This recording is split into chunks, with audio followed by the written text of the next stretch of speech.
kwamba lift watosaidie lift. Ndio wanakaa kule kule. Madereva wa tafadhali simamisha itosaidie hapo jana.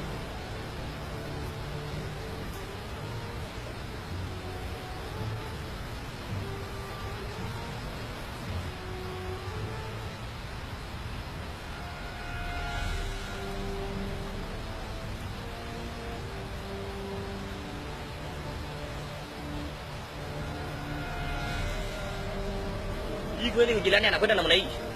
Mbona hii masala shima la msiba mtu anakuja mpaka tunaona jenesha hii msemo jito iko mbele hapa. Bila kutueleza kwamba kuna msiba tunakwenda. Ujirani namna hii hatuendi japo. Kwa kweli nilidhamiria mimi haiwezi kuwa kwa kweli.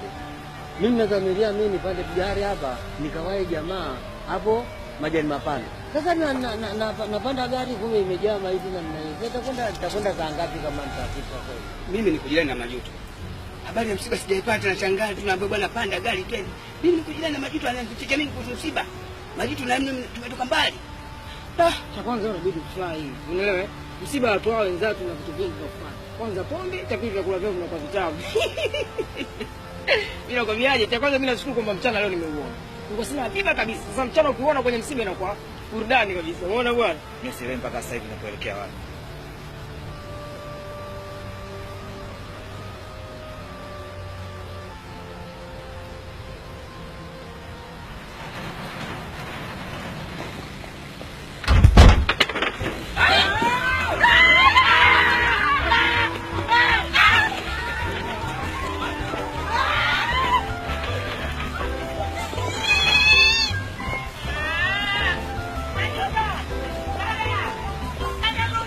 Vipi tena?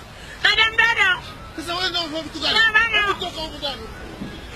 Wewe unajua hii sasa mbona kama hivi unaona je mtu mzima na mnadai. Wewe kama unanionea. Sema huyu mtu. Kama kuna mvua sio ndani. Toka bwana wewe. Dada mimi niliona kuna mvua kama nijifiche.